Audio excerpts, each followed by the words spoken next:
चलो, सबको मेरी आवाज आ रही है अब? Hello.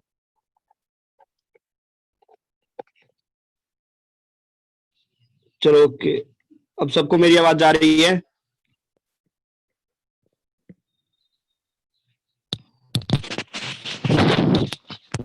Okay okay, let's start. सबको आवाज सुन रहे मेरी? तो चलिए मैं ओके ओके चलिए। तो मैंने आपको ये बताया कि लास्ट लेसन जो चैप्टर है, ओके ओके हो गया। तो ये लास्ट लेसन जो चैप्टर है इसको अल्फोंस डॉडेट ने लिखा था। 1840 टू 1897 इनका लाइफ स्पैन है। ये एक फ्रेंच नॉवेलिस्ट है और छोटी मोटी स्टोरियां भी लिखते थे। लास्ट लेसन ये जो स्टोरी है उस समय की घटना है जब फ्रांस और पर्शिया के बीच में वॉर चल रहा था। आप लोगों ने क्लास 10 में चैप्टर पढ़ा होगा, नेशनलिज्म इन यूरोप। तो उस चैप्टर में आप लोगों ने देखा किस तरीके से, हाँ, आप लोगों ने जो चैप्टर पढ़ा होगा उसमें आपने देखा एक पर्शिया का जो चीफ मिनिस्टर था जिसका नाम ओटोमन बिस्मार्क था, उसने जो था लीड किया था किसको, जर्मनी को यूनिफाई करने के लिए। और इसके बाद आपने देखा था क्या चीज, तो ये उसी समय की घटना है जिसमें आपने देखा था कि पर्शिया जो है आज के डेट में जो जर्मनी, पोलैंड या फिर ऑस्ट्रिया के जो पार्ट है ये सब उस समय मिलकर पर्शिया का निर्माण करते थे। और फिर आपने देखा कि फ्रांस के दो डिस्ट्रिक्ट थे, दो डिस्ट्रिक्ट जैसे में अल्जास और लॉरेन, ये दोनों को पर्शिया ने कैप्चर कर लिया था, अपने कंट्रोल में कर लिया था। इसमें किस तरीके से डिस्ट्रिक्ट को कंट्रोल किया, तो उसके बाद आसन के ऊपर वहां पे इसका असर पड़ता है, इसके बारे में वी हैव टू डू। तो चलिए हम लोग बात करिए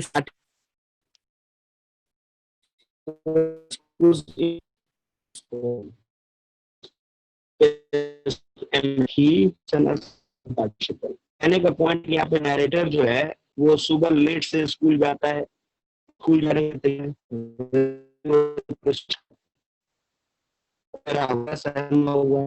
रीजन क्या है, टीचर सर आपकी वॉइस क्लियर नहीं आ रही है। देखोगे कि नॉट फाइनाइट स्लैग कर रहे हैं क्या मेरी सर, वॉइस लैग कर रही है बहुत ज्यादा।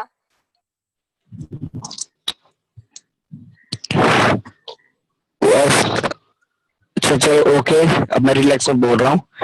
तो आपने क्या था इसकी नैरेटर जो है वो नैरेटर जो है वो स्टार्ट अभी भी करता है। नहीं आ रही है, अभी भी लैग कर रही है सर। माइक की आवाज ज्यादा आ रही है सर। चलो मेरी अब आवाज जा रहा है मेरा? Let's start. तो मैंने आपको बताया यहाँ पे, ओके मैंने बताया कि नैरेटर जो है हो गया, आप राइटिंग मत करें आप लोग।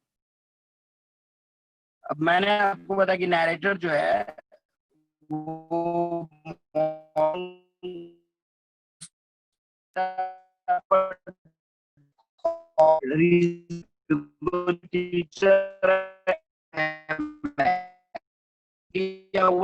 मतलब याद करके समझ क्या चीज कि ये नॉन फाइनाइट जो ग्रामर का चैप्टर उसका एक पार्ट है पार्टिसिपल, पता है ना, पार्टिसिपल, जीरंड और इन्फिनेटिव। उसी में ये टॉपिक दिया गया कि पार्टिसिपल पे आपको वर्कआउट करके आना है और नैरेटर ने कुछ किया नहीं है। And I did not know the I didn't know the first word about them. और कहने का मतलब है कि पार्टिसिपल के ऊपर टॉपिक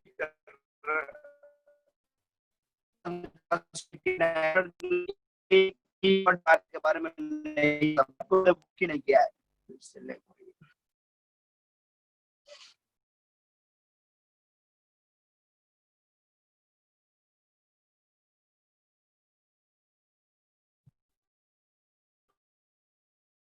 कि भाई आज हम लोग जब स्कूल जाएंगे तो आज पनिशमेंट करेगा, पनिश करेगा।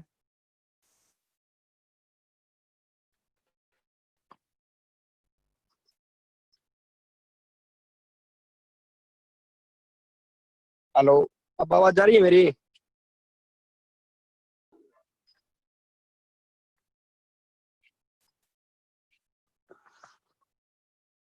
चलो मैंने आपको बताया कि मॉर्निंग का टाइम है, बच्चे जो हैं स्कूल के लिए तैयार हैं, उसी में नैरेटर भी जा रहा है स्कूल, लेकिन वो स्कूल जाने से डर रहा है। डर क्यों रहा है?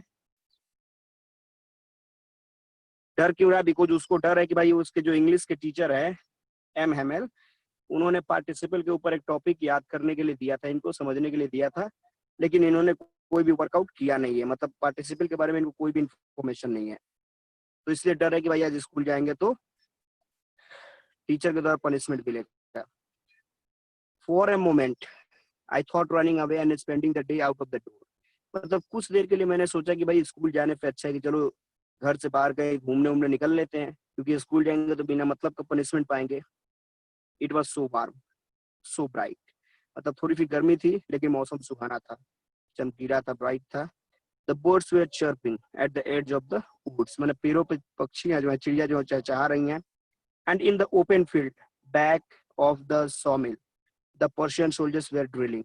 और दूसरी तरफ आप जाओगे, खुले जमीन पे जाओगे तो वहां पे एक वो शॉमिल का मतलब जो लकड़ी उकड़ी को लकड़ी का मशीन उसी आपने देखा होगा, जहाँ पे उसको काट काट के वो बेड उड बनाया जाता है, मतलब उधर है। प्लस पर्शियन के जो सोल्जर्स है वो कुछ ड्रिलिंग कर रहे हैं। It was all much more tempting than the rule of participate. मतलब ये सब अच्छा था, मुझे लग रहा है कि ये सब अच्छा है। मैंने ये पार्टिसिपल टीचर के पास जाना, टीचर पार्टिसिपल पे क्वेश्चन पूछेगा, उसको नहीं बताना, पनिशमेंट पाना, उससे अच्छा कि इधर बाहर घूम लेते हैं, इंटरटेन कर लेते हैं। ड्रिलिंग का मतलब खुदाई करना। इसके बाद आइए आगे देखिए, it was all much more tempting. तो ये सब था, but I had the strength to resist. लेकिन फिर भी मैंने अपनी इस इच्छाओं को दबाया। मैंने बोला नहीं भाई, जो भी है स्कूल तो जाना चाहिए। And hurried off to school, मैं स्कूल की तरफ आगे बढ़ गया। When I passed the town, all there was a crowd in front of the bulletin board. अब बुलेटिन बोर्ड का मतलब है, देखो आज के टाइम पे क्या कि कोई भी अगर गवर्नमेंट है इंफॉर्मेशन देती है तो तुरंत हम लोग, अब बहुत सारे टेक्नोलॉजिकल इंस्ट्रूमेंट हमारे पास है जिसके थ्रू सेकंडों में हमारे पास पहुंच जाता है। लेकिन उस समय क्या होता था कि आपका एक बुलेटिन बोर्ड हुआ करता था। बुलेटिन बोर्ड का मतलब है क्या, जैसे कि कोई भी इंफॉर्मेशन अगर गवर्नमेंट निकाल रही है तो उस बुलेटिन बोर्ड पे छप जाया करता था ऊपर, और सारे जो भी टाउन के लोग हैं वो जाकर उसको पढ़ते थे कि अच्छा आज क्या न्यूज आया है, जो भी है। तो बुलेटिन बोर्ड का मतलब वही था कि वहां पे जो भी सरकार के ऑर्डर आते थे उस ऑर्डर को वहां पे चिपकाया जाता था, पेस्ट किया जाता था, और लोग जो थे उसको देखते थे और देख के समझते थे कि हमारा ये नया नियम कानून आया हुआ है। तो ये मैं जैसे जब आगे बढ़ रहा था तो मैंने देखा क्या चीज कि वहां पे जो टाउन हॉल था वहां पे बुलेटिन बोर्ड के सामने थोड़ा सा भीड़ लगा हुआ है, बहुत सारे लोग वहां पे इकट्ठे हैं। For the last 2 years all our bad news had come from here. मतलब इधर 2 साल से कंटिन्यू वहां से पूरे न्यूज ही हमको मिले हैं। बिकॉज जब भी वॉर होता है, आपने देखा कि ये वॉर का टाइम चल रहा था, जब भी वॉर होता है तो वॉर कभी भी पॉजिटिव न्यूज, मतलब कि मतलब होता है ना, कंफर्टेबल न्यूज आपको नहीं देगा। वो कभी भी देगा तो ऐसा न्यूज देगा जो आपके लिए नुकसानदायक हो, हार्मफुल हो। तो सेम यहाँ पे 2 साल से तो कंटिन्यू बेकार न्यूज ही हम लोग को मिल रहा है। जैसे में लॉस्ट बैटल की हमारा देश जो है वो पर फ्रांस जो है वो युद्ध हार गया। ड्राफ्ट द ऑर्डर, कभी कमांडर का कमांडर हमारा ऑफिसर जो है कभी कमांडिंग ऑर्डर देता है, कभी कुछ ऑर्डर देता है, कभी ड्राफ्ट नया तैयार करता है। I thought to myself without stopping, मैं रुका नहीं, मैं चलते रह गया। मैं ये सोच रहा था पता है कि बुलेटिन न्यूज को देखने पर कोई फायदा नहीं है, बिकॉज इसमें फिर कोई ना कोई गलत उल्टा पुल्टा न्यूज ही आएगा, मतलब बैड न्यूज होगा। What can be the matter now, मैंने सोचा कि अब लोग इकट्ठे होकर पढ़ रहे हैं, अब क्या मैटर है, अब नया कौन सा नियम निकाल दिया, कौन सा रूल निकाल दिया। तो इसको वो लोग अभी सोच रहे हैं, ठीक है। इसके बाद नेक्स्ट पेज की तरफ चले हम लोग।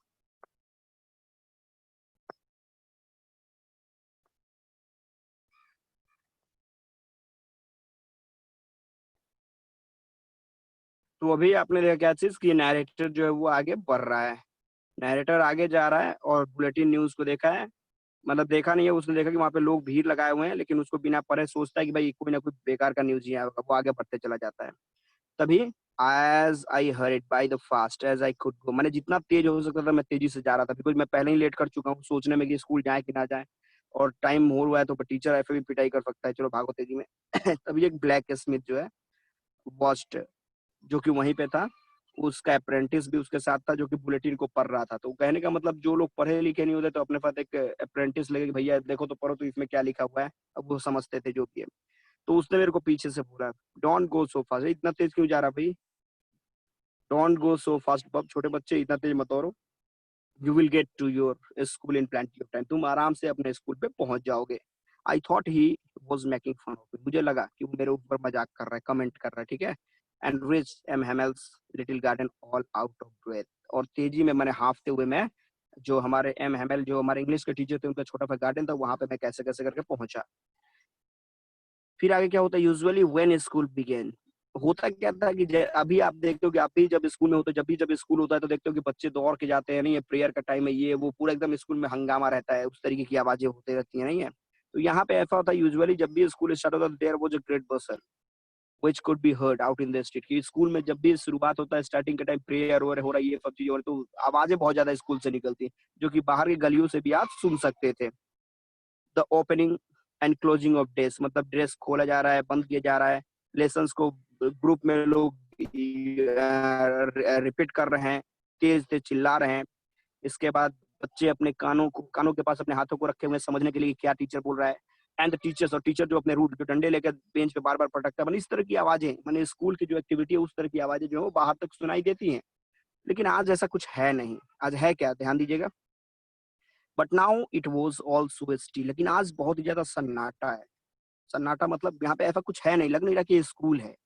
आई had counted on the commotion to get to my desk without being seen. अब यहाँ पे क्या है, देखो यहाँ पे मैं जो कमोशन का मतलब होता है जो शोर जो क्लास में हल्ला गुल्ला होता है, उसका फायदा उठा के मैं क्या करता हूँ, चुपचाप टीचर अभी बच्चों को डांट रहा था तब तक मैं आराम से पीछे पे निकल के अपने बेंच पे जाकर बैठ जाता था। तो ये सिस्टम मेरे पास था। लेकिन आज कुछ ऐसा कुछ अलग हो रहा है।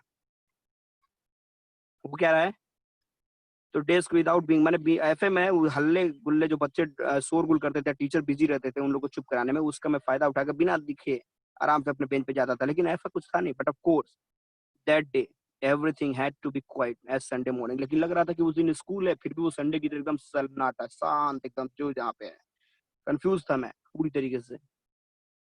फिर आगे क्या होता है कि through the window I saw my classmates already in their places. मैंने खिड़की से पहले पीछे पे झांक के देखा कि भाई क्या मैटर है। तो देखा कि मेरे जितने भी फ्रेंड थे वो सब अपने अपने सीट पे ऑलरेडी पहले से बैठे हुए हैं। And M Hamel walking up and down with the terrible iron under his arm. और हमारा इंग्लिश के जो टीचर है वो कभी इधर कभी उधर जा रहा है, एकदम गुस्से में लग रहा है एकदम, और हाथ में वो लोहे की तरह पतला छड़ी डंडा जो है हाथ में लिए हुए हैं। अब तो बड़ी प्रॉब्लम है कि भाई ले, अब तो भागने का, अब तो क्लास में जाने की भी कोई व्यवस्था नहीं है। I had to open the door and go in before everybody. अब कंडीशंस क्या था कि अब तो हल्ला शोरगुल तो था ही नहीं कि मैं कहीं जाऊंगा। अब क्लियर है कि मुझे दरवाजा खोलना था और सबके सामने से मुझे वहां पे जाना था। यू कैन, आप इमेजिन कर सकते हो कि उस समय मेरा हार्ट बीट कितना तेज बढ़ा होगा, नहीं है, और मैं बहुत ही ज्यादा डरा हुआ था, सहमा था कि अब बचने का कोई संभावना नहीं, अब तो पिटना ही है। But nothing happened. लेकिन ऐसा कुछ हुआ नहीं। तो हुआ क्या, M Hamel saw me and said very kindly. जब मेरे टीचर ने मेरे को देखा तो बड़ी काइंडली मेरे को बोला कि go to your place quickly, जल्दी जाओ अपने जगह पे जाकर बैठो। लिटिल फ्रेंच, अब यहाँ पे देखो नरेटर जो स्टूडेंट है जिसके ऊपर पूरी कहानी उसका नाम फ्रेंच है। तो जाओ छोटे बच्चे, फ्रेंच जाकर अपने सीट पे बैठ जाओ। We were beginning without you, हम लोग तो तुम्हारे बिना ही अपनी क्लास को शुरू कर रहे थे। आई jumped over the bench and set out at my desk. मैं बहुत खुश हुआ, आराम से जंप करते हुए मैं गया और जाके अपने बेंच पे अपने डेस्क पे जाकर बैठ गया। Not till then, when I had got a little over my fright, did I see that our teacher। अब कहने के बाद जैसे मैं बैठा तो ऐसा नहीं था कि मैं नॉर्मल था। मैंने देखा अपने टीचर को कि भाई मेरा टीचर जो had on his beautiful green coat, मेरा टीचर ग्रीन कोट मतलब वेल डेकोरेटेड जो कोट है वो पहन के आए हुए हैं। Is frilled. तो ये अब देख रहे हो कि आप स्टूडेंट जो है, फ्रेंड जो है वो पहुंच चुका है अपने क्लास में। टीचर ने कोई डांटा वाटा नहीं है। टीचर ने बोला ठीक है बच्चे जाओ बैठो, कोई दिक्कत नहीं, लेट होगा तो हुआ। बच्चा सीट पे बैठता है लेकिन वो टीचर को देख के कंफ्यूज हो जाता है, थोड़ा सरप्राइज होता है भाई आज ये तो सर जो स्पेशल ड्रेस पहन के आए, ये तो अपने बर्थडे उड्डे के टाइम में पहनते हैं या फिर स्पेशल डे पहनते हैं। आज कौन सा दिन है कि भाई आज ये इस तरीके से ड्रेस पहन के आए, कुछ तो इम्पोर्टेंट बात है क्या। तो शर्ट भी वेल डेकोरेटेड पहने हैं, little black cap, silk cap पहने हुए जिसमें मतलब कि एकदम चमकीला है और चारों तरफ एकदम डेकोरेटेड है। दैट ही नेवर वोर, मतलब वो इसको स्पेशल डे पे ही पहनते हैं, चाहे वो इंस्पेक्शन का टाइम हो या फिर प्राइज डिस्ट्रीब्यूशन डे हो, मैंने कुछ स्पेशल तभी। तो आज कौन सा दिन है भाई, आज क्यों सर ने ये सब पहन के आया। खैर जो भी था, decide the whole school seems so strange. मैंने पूरा स्कूल एकदम लग रहा था सन्नाटा, नहीं है पूरा एकदम विचित्र लग रहा था।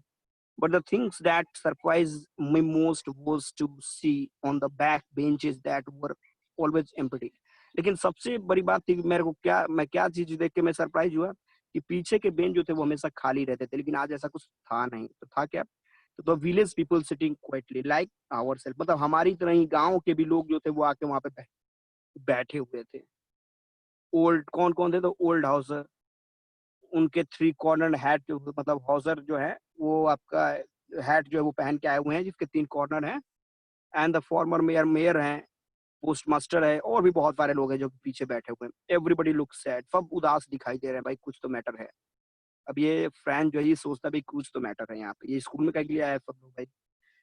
And Hauser had brought an old primer. Primer का मतलब होता है कि देखा छोटा बच्चे का जो आप देखते हो कि वो जो बुक्स होते हैं ना जिसमें A for apple B for ball type में जो बुक होते हैं वो बुक लिए हुए हैं हाउसर साहब। और उन्होंने क्या करा है कि उसको ओपन करा हुआ है, ओपन करके उसको ऊपर गौर करके अपने घुटनों पे रख के उसको ऊपर गौर करके अपने चश्मे से देख रहे हैं। While I was wondering about it all, अभी मैं ये सब देख के सोच ही रहा था कि वो मैटर क्या है। तभी एम हैमल जो है वो अपने चेयर पे रिलैक्स में बैठते हैं and in the same grave, वो भी उसी तरीके से तकलीफ में दुख में और बड़े प्रेम से वो बोलते हैं which he had used to me, उन्होंने बड़े प्रेम से मेरे को बोला माय चिल्ड्रन, मेरे बच्चों, मतलब मेरे को मतलब सब लोग जो बैठे हुए हैं सबको बोलता है कि this is the last lesson I shell give you, आज जो मैं तुमको पढ़ाने जा रहा हूँ ये लास्ट लेसन है, ठीक है, इसके बाद फिर तुम लोग को ये लेसन कभी मिलेगा नहीं। The order has come from Berlin, Berlin मतलब जर्मनी का जो कैपिटल सिटी था उसकी बात कर रहा है। तो ये बर्लिन से मतलब ये ऑर्डर आ गया है कि अब कल से यहाँ पे जो एल्जेज और लॉरिन, आपको मैंने बताया ना कि ये दोनों डिस्ट्रिक्ट जो था वो फ्रांस के अंडर में था, तो फ्रांस के कंट्रोल में था, तब तक यहाँ पे फ्रेंच लैंग्वेज पढ़ाया जाता था। लेकिन अब इसको पर्शियन मतलब जर्मनी ने जीत लिया है, तो क्लियर है कि अब फ्रांस का यहाँ पे गया, अब इसमें जर्मन लैंग्वेज पढ़ाया जाएगा, बिकॉज ये आपके अब जर्मनी के कंट्रोल में ये दोनों डिस्ट्रिक्ट आ चुका है। तो टीचर बोलते हैं कि देखो भाई कल से यहाँ पे तुम्हारे स्कूल में जर्मन पढ़ाया जाएगा, ठीक है, फ्रेंच नहीं। The new master comes tomorrow, कल तुम्हारा नया मास्टर आएगा। दिस अब देखो यहाँ पे एक वर्ड है द न्यू, अच्छा चलो इसको ग्रामर पोर्शन कही है कि the new master comes tomorrow, new master comes tomorrow, यहाँ पे कम्स टुमारो देखिए यहाँ पे। तो कहने का पॉइंट है ये इंडिकेट करता है कि जब जैसे में हम लोग देखते हैं जब कोई घटना एकदम फिक्स हो कि ये घटना होने वाली है तो उस समय हम लोग उसको सिंपल प्रेजेंट के रूप में कन्वर्ट करके बनाते हैं। तो यहाँ पे ये है this is your last French lesson, बच्चों ये तुम्हारा लास्ट फ्रेंच लेसन है। I want you to be very attentive, मैं चाहता हूँ कि तुम बड़े सावधानी के साथ बड़े सतर्कता के साथ मेरी हर एक वर्ड को समझो।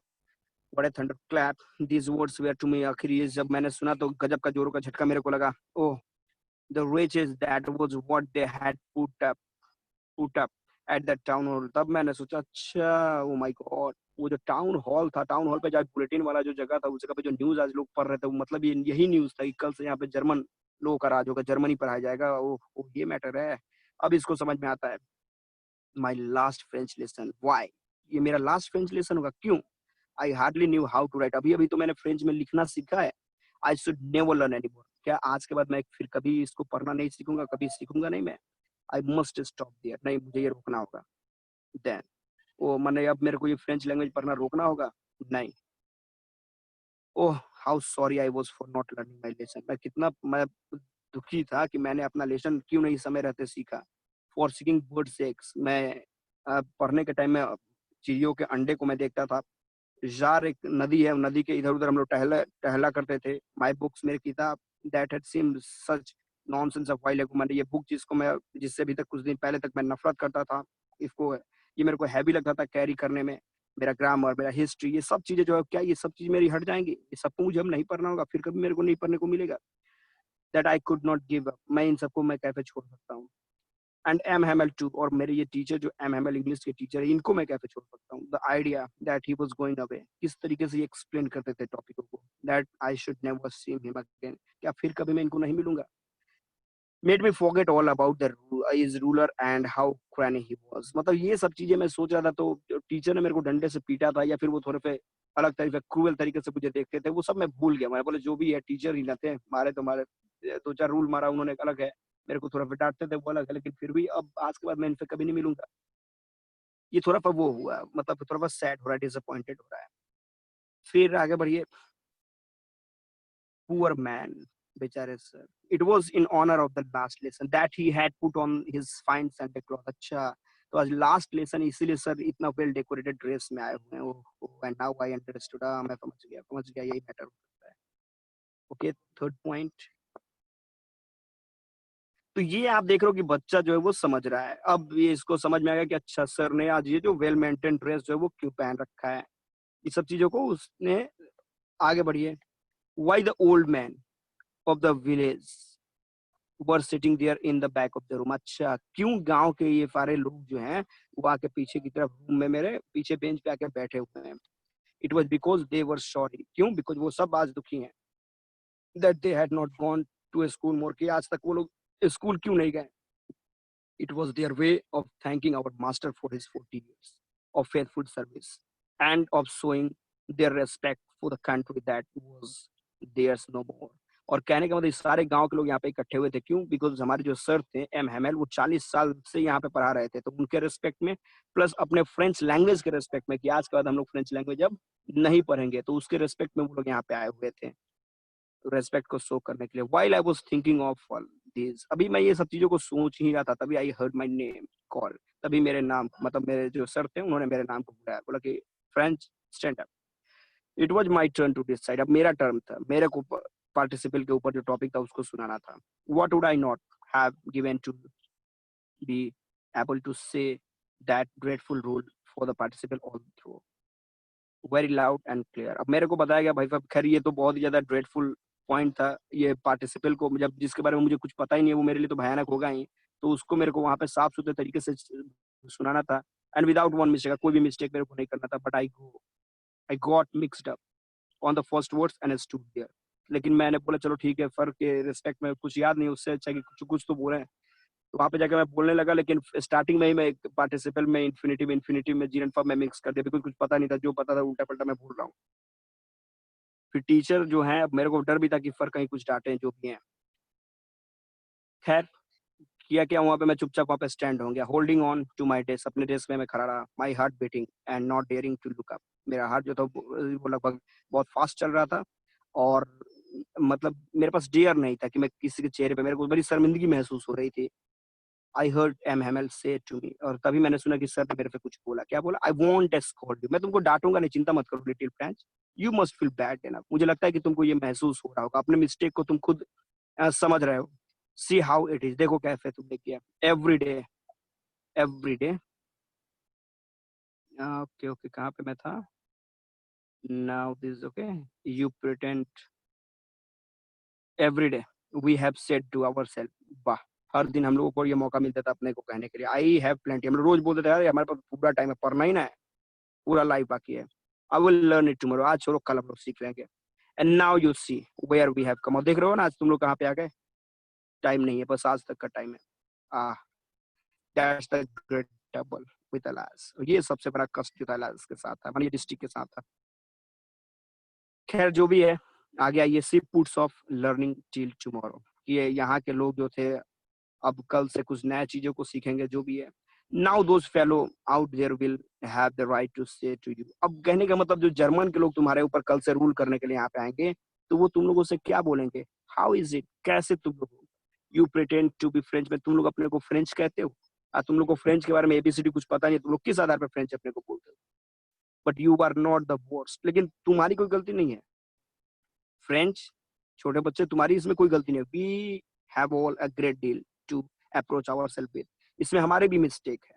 अगर तुमने नहीं पढ़ा सही से तो इसमें हमारा भी मिस्टेक है। कैसे? तो you parents were not an exist enough to have you learn, मतलब तुम्हारे पेरेंट्स भी उतने ज्यादा इंटरेस्टेड नहीं थे, उत्सुक नहीं थे कि तुम पढ़ो लिखो आगे बढ़ो। They pretended to put you to work on it, वो तुमको पढ़ने की जगह पे खेतों में काम करवाते थे, कई घंटों तक मिल्स में काम करवाते थे। So as to have a little more money, क्योंकि वो लोग ज्यादा पैसा कमाना चाहते थे।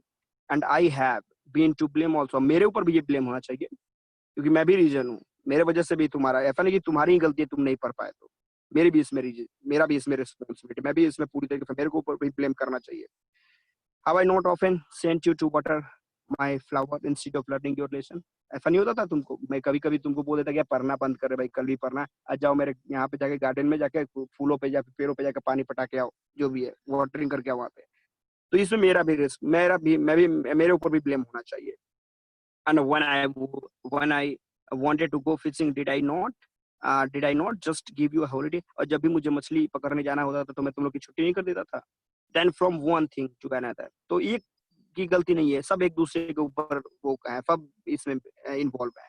M Hamel went on to talk of the French language saying that it was the most. अब ये इतना कहने के बाद अब एम हेमल जो तो वो फ्रेंच लैंग्वेज की तरफ गए कि भैया फ्रेंच लैंग्वेज जो है वो वास्तव में दुनिया का सबसे खूबसूरत लैंग्वेज है।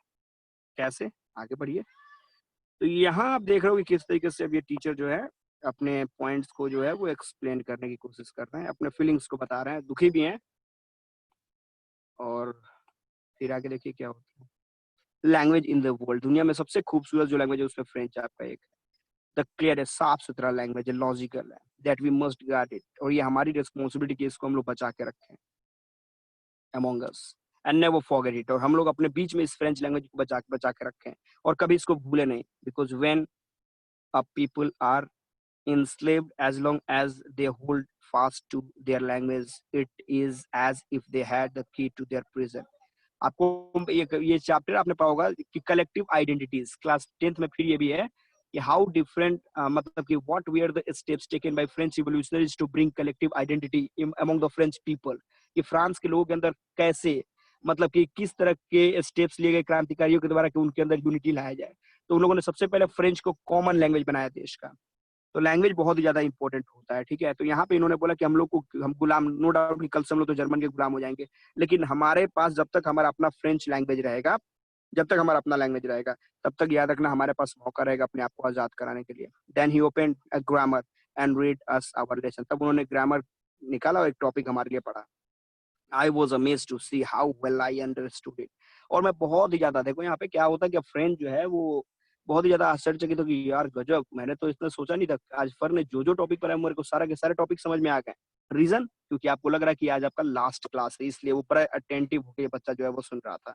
अब बोला अरे यार अभी तक अगर इतने दिनों से मैंने ध्यान दिया होता तो अभी तक तो मैं एकदम स्मार्ट, मतलब मैं बन जाता क्या चीज, मास्टर ऑफ क्या चीज, फ्रेंच लैंग्वेज। लेकिन खैर जो भी था, समय निकल चुका था। All he said seemed so easy, आज सर जो भी बताया था सब एकदम आसान लग रहा था। I think to that I had never listen, मेरे को लगा था कि अरे यार मैंने आज तक इतना केयरफुली तरीके से सुना भी नहीं है सर को। And that he had never explained everything with so much patience, और उसके बाद आज तक सर ने इतने धैर्य के साथ कोई टॉपिक एक्सप्लेन भी तो नहीं किया, बिकॉज सर को भी लग रहा है कि आज मेरा लास्ट क्लास है, सब चीज दे दो बच्चों को। अब बच्चों को लग रहा है कि लास्ट क्लास है तो जितना जो हो सके फब ले लो। तो मतलब यहाँ दोनों के दोनों वेल इंटरेस्टेड है, नहीं है, that's why both are capable to maintain the balance of study here. तो यहाँ पे आपने क्या देखा कि it seems almost as if the poor man wanted to give us, और मतलब लग रहा था कि वो सर जो थे उनके अंदर जो था वो सब के सब हम लोग को दे देना चाहते थे। After the grammar we had a lesson in writing, अब ग्रामर जब हम लोगों ने पढ़ लिया, फर का लेक्चर सुना, तो उसके बाद अब सर ने क्या किया, राइटिंग में कुछ दिया। That day M Hamel had new copies for us, sir नए कॉपी हमारे लिए लाए थे, written in a beautiful round hand, मतलब फ्रेंच एल्सेस, फ्रांस एल्सेस, मतलब इस तरीके से लिखा हुआ था उसमें खूबसूरत तरीके से, वो हम लोग को लेके करके देते हैं। They look like little flag, उसमें छोटे छोटे फ्लैग भी दिखाए गए हैं, जो हर जगह पे स्कूल रूम में लग रहा है कि पूरा एकदम फ्लो कर रहा है, इधर से उधर फ्लोट कर रहा है। You ought to have seen how everyone set to work and how quiet it was, आपको मैं क्या बताऊं कि किस तरीके से लोग वर्क करते, कितना सन्नाटा था उसमें। The only sound was the scratching of the pens, केवल पेन इधर से उधर जब चल रहे थे उसकी केवल आवाज आ रही थी, नहीं तो क्लास में एकदम सन्नाटा। Once some beetles flew in, beetles मतलब देखते हो भौरे टाइप में जो होते हैं वो इधर उधर उड़ते हैं, लेकिन किसी का उसके ऊपर ध्यान नहीं जाता, बिकॉज आज क्या है, लास्ट लेसन है। लास्ट लेसन किस इसका है, फ्रेंच लैंग्वेज का है। तो इधर आपने देखा कि who worked right on the tracing their fish hawking as if that was French too, मतलब ये फ्रेंच लैंग्वेज के ऊपर इन लोग का ध्यान है, इधर उधर इधर मतलब कुछ भी हो रहा है तो उधर उनका फोकस नहीं जा रहा है। On the roof the pigeon cooked very low, अब छत के ऊपर आप देख रहे हो कबूतर जो है वो भी कुछ अपनी आवाजों को निकाल रहे हैं, लेकिन फिर भी इन लोग का ध्यान उधर नहीं है। इफ दैट वाज फ्रेंच, लग रहा था कि कबूतर जो है वो भी फ्रेंच लैंग्वेज में ही बोल रहा है, मतलब जो भी है लग रहा है इसी तरीके से कि अब वो लोग भी बोल रहे हैं कि भाई साहब आज के बाद हम लोग को जर्मन सीखना पड़ेगा, जो भी है। Whenever I looked up from my writing, I saw M. Hamel sitting motionless in his chair and gazing first at one thing, then at another, as if he wanted to fix in his mind just how everything looked in that little school room. अब यहाँ पे आपने क्या देखा, मैं लिख रहा था लेसन, अब बीच बीच में अपनी आंखों को उठा के सर को देख रहा हूँ कि सर के मतलब कि क्या रिस्पॉन्ड है। तो सर क्या कर रहे हैं, वो क्लासरूम में जितनी चीजें वो सबको बड़े गौर से देख रहे हैं, लग रहा है कि उन सब चीजों को वो हमेशा के लिए अपने दिलो दिमाग में समेट लेना चाहते हैं, क्योंकि क्लियर है कि आज के बाद फिर वो कभी यहाँ पे आने वाले नहीं है। खैर जो भी है, फ्रांसी फॉर 40 ईयर्स, 40 साल तक उन्होंने यहाँ पे टाइम दिया है, तो इस क्लास के हर एक चीज से उनको पूरा तरीके से अफेक्शन मतलब अटैच्ड हो चुके हैं। चाहे वो खिड़की हो, दरवाजा हो, गार्डन हो, मैंने हर चीजों को वो देख रहे हैं। फिर आगे क्या होता है, अगले पॉइंट की तरफ चलेंगे। तो इस स्टोरी में बताया गया कि किस तरीके से जर्मन के पॉइंट्स के बारे में, कि जर्मन के लोग जब, अच्छा चलो आगे पॉइंट पे चलो। तो just like that only, the desk and benches had been worn smooth, the walnut trees, the garden were taller। मैंने ये कि छोटे छोटे पेड़ जो थे वो बड़े बड़े पेड़ हो गए, सब चीजें हो गए, और यहाँ पे सर ने 40 साल तक बिताया है। फिर आगे आपने देखा क्या चीज कि hobbing that he had painted himself, मैंने यहाँ पे उन्होंने अपने आप को इस इन्वायरमेंट के थ्रू पेंट कर लिया है। हाउ इट मस्ट हैव, किस तरीके से उनका दिल टूटा होगा जब अब इनको पता चला होगा कि 40 साल तक, अब होता नहीं कि अगर हमने 40 साल तक यहाँ पे वर्कआउट किया, होता नहीं कि अगर सपोज आपने पेड़ लगाया, पेड़ में पानी दिया, आपने वर्कआउट किया, और पानी उनी देने के बाद आपने देखा कि जब बड़ा हुआ पेड़, जब फल देने लगा, तो आपको पता चला कि ये तो जमीन दूसरे की थी, इसका जो पेड़ है ये पेड़ का फल दूसरा कोई खाएगा। तो किस तरह की आपको 40 साल तक हमने वर्कआउट किया, और उसका रिजल्ट क्या मिला कि अब कल से यहाँ पे फ्रेंच।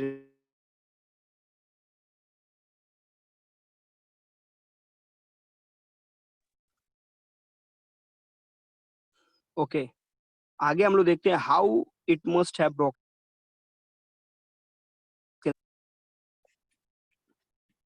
किस तरीके से उनका जो है वो पॉइंट, मतलब कि डिसअपॉइंटेड होंगे। खैर जो भी था, अब यहाँ पे आपने क्या चीज, हमें यहाँ पे था how it must have broken.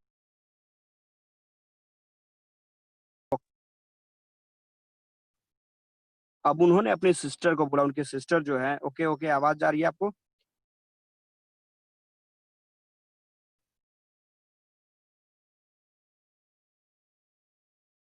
अब आगे मैं आपको, चलो ओके, चलो सुनो, ध्यान दो। अब उनकी सिस्टर जो है वो,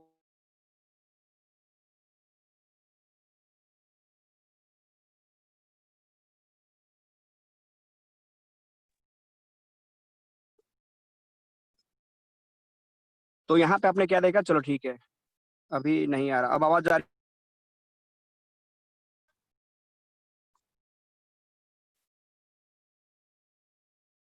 ओके चलो ठीक है। How it must have broken his heart to to leave it all, कि कैसे वो बेचारा ये पूरे चीजों को छोड़ के चले जाएंगे जो भी है। तभी हम लोग सुनते हैं कि उनकी बहन जो है वो मूव कर रही है आगे की तरफ, रूम में पूरा पैकिंग वैकिंग जो भी है वो कर रही है, for they must leave the country next, कि अगले दिन उनको ये देश छोड़ के जाना है। But he had the courage to hear every lessons to the very fast।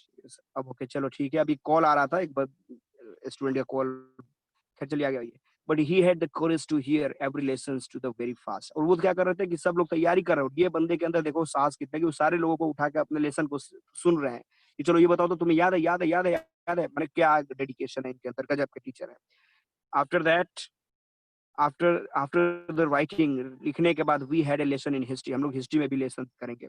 And then the baby chanted their ba baby, माने इस तरह के वर्ड्स जो है वो बच्चे जो है वो करेंगे, रिपीट करेंगे। Down there at the back of the room old Hauser had put on his spectacles, मतलब अब वो ओल्ड हाउसर जो थे, जो कि वहां पे पढ़ने के लिए बुक लेके बच्चों वाला गए थे, तो को निकाल के साइड में रख दिया। और उसके बाद करा उन्होंने, ध्यान दो यहाँ पे, कर दिया holding his primer in both hand, अपने दोनों हाथ में वो बुक लिया हुआ है बच्चों वाला, स्पेल द लेटर, उसमें लेटर्स जो उसको पढ़ रहे हैं। You could see that he too was crying, वो भी रो रहे थे, मैंने हर बंदा जो है वो रो रहा है अपने, मतलब कि ट्रैम्बलिंग वॉइस से वो अपने इमोशन को दिखाना चाह रहे हैं, मैंने सब के सब दुखी हैं, नहीं है। How well I remember it, that last lesson, कितने अच्छे तरीके से हम लोगों ने, we all wanted to laugh and cry, हम लोग हंसना भी चाहते थे, रोना भी चाहते थे कि अरे यार कितने अच्छे तरीके से आज हम लोग का लास्ट लेसन हम लोग का हुआ। All at once the church clock struck 12, तभी चर्च का क्लॉक जो था वहाँ पे 12 बजे का, अब आज के डेट में तो था नहीं कि तुरंत आपने अपने मोबाइल में अलार्म लगा दिया। उस समय क्या था, तो कि चर्च पे आपका है वो टाइम टाइम पे एक एक घंटे पे वो बेल बज रहा है, तब आपको पता चला अच्छा 12 बज गए। Then the angelus at the same moment the trumpet of the Persian, तभी अचानक पर्शिया की जो आर्मी है वो लाइन से चले आ रहे हैं, आवाजें उनकी आ रही हैं उनके बूट्स की, खिड़की के बाहर से। एमएमएल जो है वो खड़े हो जाते हैं, very well in his chair, अपने चेयर पे जो बैठे हुए थे उस पे खड़े होते, बड़े दुखी हैं।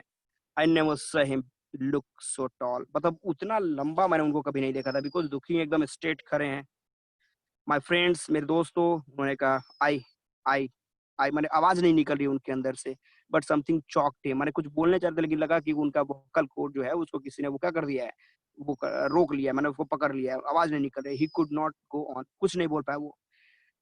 Then he turn to the blackboard, वो ब्लैक बोर्ड की तरफ घूमते हैं, took a piece of chalk, chalk लेते हैं, and bearing on with all his might he wrote as large as he could, और उसके बाद वो बोर्ड पे कुछ लिखते हैं, क्या चीज, वाई ला फ्रांस, होता है ना कि फ्रांस जिंदाबाद, इस तरह का वर्ड वो लिखते हैं। Then he stop and leaned his head, और उसके बाद वो रुक जाते हैं, फिर अपने सर को झुकाते हैं दीवार की तरफ, एंड विदाउट अ वर्ड, अब बिना कुछ कहे, he made a gestures to us with his hand, तो अपने हाथों से हम लोग को एक इशारा करते हैं, क्या चीज, ये school is dismiss, you may go, ये स्कूल अब डिसमिस हो गया, आप लोग जा सकते हैं।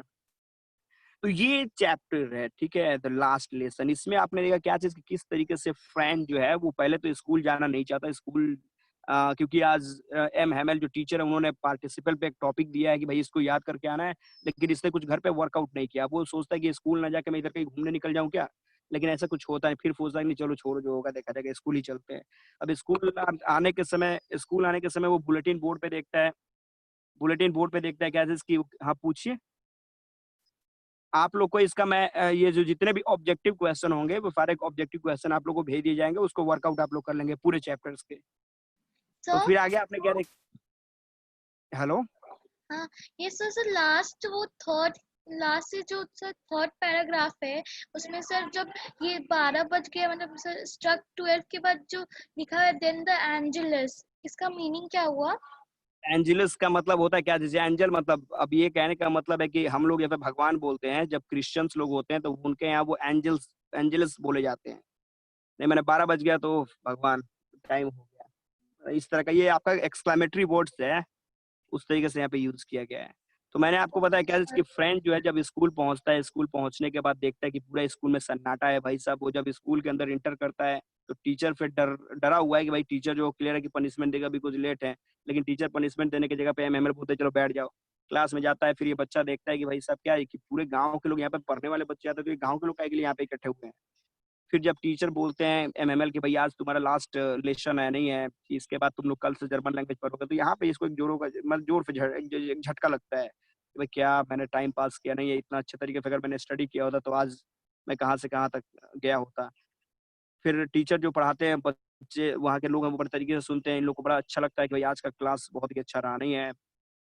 फिर आगे आपने देखा कि मैंने इसमें पूरे इमोशन को दिखाया गया कि 40 साल तक का जो इन लोगों के कंपनी है वो ब्रेक हो रहा है, कि एक देश जब दूसरे देश के ऊपर रूल करता है, जैसे मैं छोटा एग्जांपल देख लो, हमारे ही देश के ऊपर जब ब्रिटिश रूस रूल करते थे तो किस तरीके से हमारे लैंग्वेज, हमारे कल्चर को वो लोग दबा के रखते थे, तो इस तरीके से हमारे देश में भी बहुत सारे लोग रिवोल्यूशनरीज निकले। तो आप लोग इसीलिए मैंने बोला कि एक चैप्टर आप लोगों ने नेशनलिज्म यूरोप जो पढ़ा होगा उसका मैक्सिमम पॉइंट इससे जुड़ा हुआ है, उसको जो तरीके से लोग पढ़े होंगे बेकार का, तो जो लोगों ने इस चैप्टर को पढ़ा होगा वो लोग सही तरीके से समझेंगे कि इस चैप्टर में क्या हुआ होगा, ठीक है। तो इसके क्वेश्चन मैं सर को भेज दूंगा, सर के थ्रू आप लोग को मिल जाएगा ये सारे क्वेश्चन।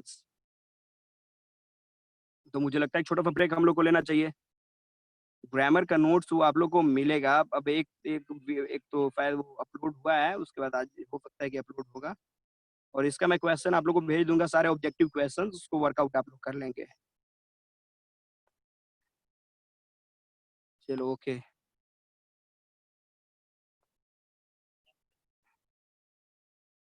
डन।